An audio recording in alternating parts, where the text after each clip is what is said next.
നടി വിഷയത്തിൽ പ്രതികരണങ്ങൾ നിരവധി വന്നെങ്കിലും സത്യൻ അന്തിക്കാടിൻ്റെ അഭിപ്രായം വളരെ വൈകിയാണ് വന്നത്. ലേറ്റായി വന്നാലും ലേറ്റസ്റ്റായി ഇതിനെ കാണണം. അതുകൊണ്ട് ചോദിക്കുക, ഇതിന് പിന്നിൽ ഗൂഢാലോചനയില്ലേ? അത് സിനിമയിൽ നിന്നുള്ളവരല്ലേ? അല്ല, ഞാനങ്ങനെ കരുതുന്നില്ല. കാരണം ഇത് ശരിക്കും അതിൻ്റെ പിന്നിൽ ഗൂഢാലോചന ഉണ്ടാവാം. ആ ഉള്ള ആളുകളെ, ശക്തികളെ നമ്മൾ കണ്ടെത്തേണ്ടത് തന്നെയാണ്. അത് സിനിമയ്ക്ക് ഉള്ളിലാണ് എന്നുള്ളത് മുൻകൂട്ടി നമ്മൾ വിധി കൽപ്പിക്കാൻ പാടില്ല. അതാണ് നമ്മുടെ ഏറ്റവും വലിയൊരു സങ്കടം. നമുക്ക് ഊഹം വെച്ചപ്പം മുഖ്യമന്ത്രി പറഞ്ഞതിനെ മുഴുവൻ തള്ളിക്കളയാൻ പറ്റില്ല. കാര്യം സങ്കല്പിച്ച് പ്രതിയുണ്ടാക്കുന്ന ഒരു അവസ്ഥ പാടില്ല. കാര്യം അത് ഒരു വളരെ ദോഷകരമായൊരവസ്ഥയാണ്. 10 പേര് ഒരാളെ ചൂണ്ടിയിട്ട് ഇയാൾ പ്രതിയാണെന്ന് പറയുമ്പോൾ 11ാമന് അത് വിശ്വസിക്കാൻ തോന്നാം. അത് പാടില്ല. പക്ഷേ ഇതിൻ്റെ പുറകിൽ ആരെങ്കിലുമൊക്കെ പ്രവർത്തിച്ചിട്ടുണ്ടാവാം. അത് സിനിമയിൽ നിന്ന് ഈ പെൺകുട്ടിയോടുള്ളൊരു വൈരാഗ്യം കൊണ്ട് അങ്ങനെ ചെയ്തു എന്ന് ഞാൻ വിശ്വസിക്കുന്നില്ല. അത് തീർച്ചയായിട്ടും അതൊരു ബ്ലാക്ക് മെയിലിങ്ങിൻ്റെ വേണ്ടിയിട്ടുള്ള കൊട്ടേഷൻ ആണെങ്കിൽ തന്നെ അതിനു വേണ്ടിയിട്ടുള്ള ഭാഗമാണല്ലോ. സിനിമയ്ക്കുള്ളിൽ ആരും അത്ര വൃത്തികെട്ടവരായിരിക്കുമെന്ന് ഞാൻ വിശ്വസിക്കുന്നില്ല. അപ്പോൾ മറ്റൊരു കാര്യം, സ്ത്രീവിരുദ്ധ സംഭാഷണങ്ങൾ ഇനി മുതൽ സിനിമയിൽ നടത്തില്ല എന്ന് പൃഥ്വിരാജ് കഴിഞ്ഞ ദിവസം പറഞ്ഞിരുന്നു. അതേക്കുറിച്ച് താങ്കളുടെ അഭിപ്രായം എന്താണ്? പൃഥ്വിരാജ് പറഞ്ഞു എന്നുള്ളത് ഓപ്പണായിട്ട് പൃഥ്വിരാജ് പറഞ്ഞു എന്നേ ഉള്ളൂ. എനിക്ക് തോന്നുന്നു മോഹൻലാലിൻ്റെയും മമ്മൂട്ടിയുടെയും എല്ലാവരുടെയും മനസ്സിൽ അതുണ്ടാവാം, അല്ലെങ്കിൽ പുതിയ നടന്മാരുടെ മനസ്സിൽ അതുണ്ടാവാം. കാരണം ഒരു കാരണമില്ലാതെ, പ്രത്യേകിച്ചും നമുക്കൊരു കയ്യടിക്ക് വേണ്ടിയിട്ട് സ്ത്രീകളെ അപമാനിക്കുന്ന വിധത്തിലുള്ള ഡയലോഗ്സൊക്കെ ചില സിനിമകളിൽ നമ്മൾ കേട്ടിട്ടുണ്ട്. ചിലത് സാന്ദർഭികമായിട്ട് ചിലപ്പോൾ അത് ആവശ്യമായിട്ട് വരാം. ആ സമയത്ത് അതിനെ നിഷേധിക്കാൻ പാടില്ല. കാര്യം ആ ആക്ഷേപിക്കപ്പെടുന്ന സ്ത്രീ ആരാണ്, ആ കഥാപാത്രം എന്താണ് എന്നുള്ളത് നമുക്ക് നോക്കണം. ചിലപ്പം അതൊന്നും നമുക്ക് വല്ലാതെ നിയന്ത്രണങ്ങൾ പാടില്ല. കാര്യം സുവിശേഷങ്ങളല്ലല്ലോ സിനിമ എന്ന് പറയുന്നത്.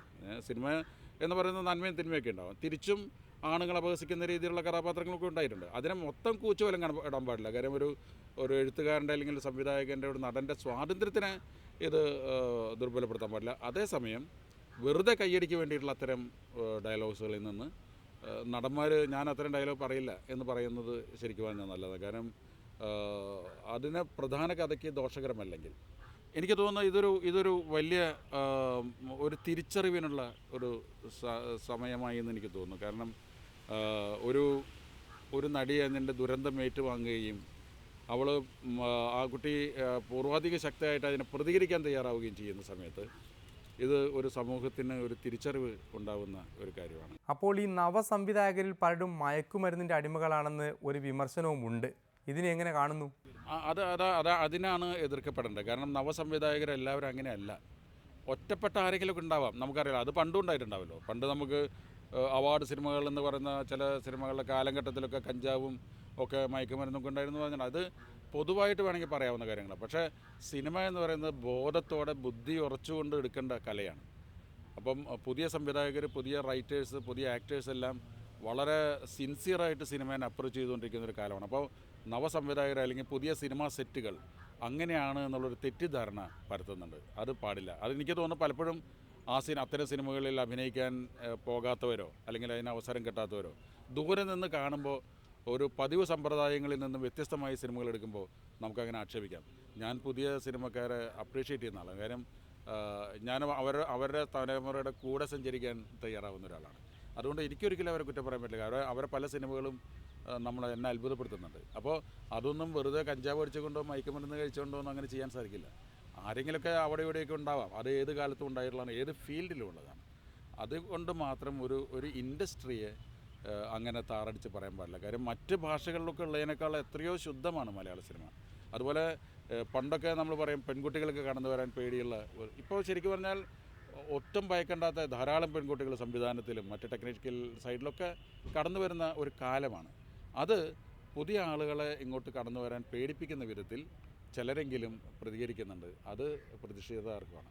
അതിനൊപ്പം നടിമാരായാലും സ്ത്രീകളായാലും രാത്രി ഒറ്റയ്ക്ക് നടക്കുന്നതിനെതിരെ അമ്മ പ്രസിഡന്റ് ഇന്നസെൻ്റ് പ്രതികരിച്ചിരുന്നു. അതേക്കുറിച്ച് എന്തെങ്കിലും പറയാനുണ്ടോ?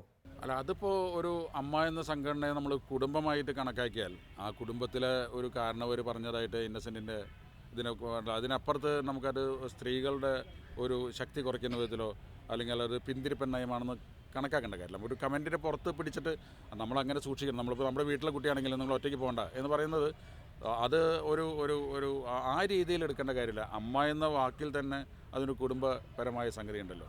അത് പക്ഷേ ഒറ്റയ്ക്ക് സഞ്ചരിക്കാനുള്ള സാഹചര്യം കേരളത്തിൽ ഉണ്ടാവണമെന്ന് തന്നെയാണ് ഞാൻ പറയുന്നത്.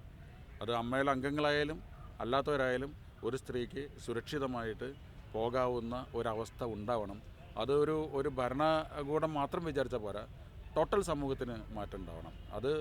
അതിന് ഈ ഒരു സംഭവം ശരിക്കും പറഞ്ഞാൽ ഒരു പ്രചോദനമായിട്ടുണ്ട്. അതിന് ഒരു പെൺകുട്ടി അതിൻ്റെ ഒരു ബലിയാടായെങ്കിലും അവളുടെ ആ ധീരമായ ഒരു സംരംഭം അതിനെ എതിർത്തിട്ടുണ്ട്.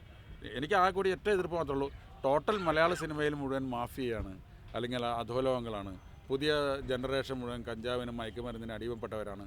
അങ്ങനെ ഒരു തെറ്റിദ്ധാരണ കുറച്ച് പേർക്കെങ്കിലും ഉണ്ടായിട്ടുണ്ട്. അത് ശരിയല്ല.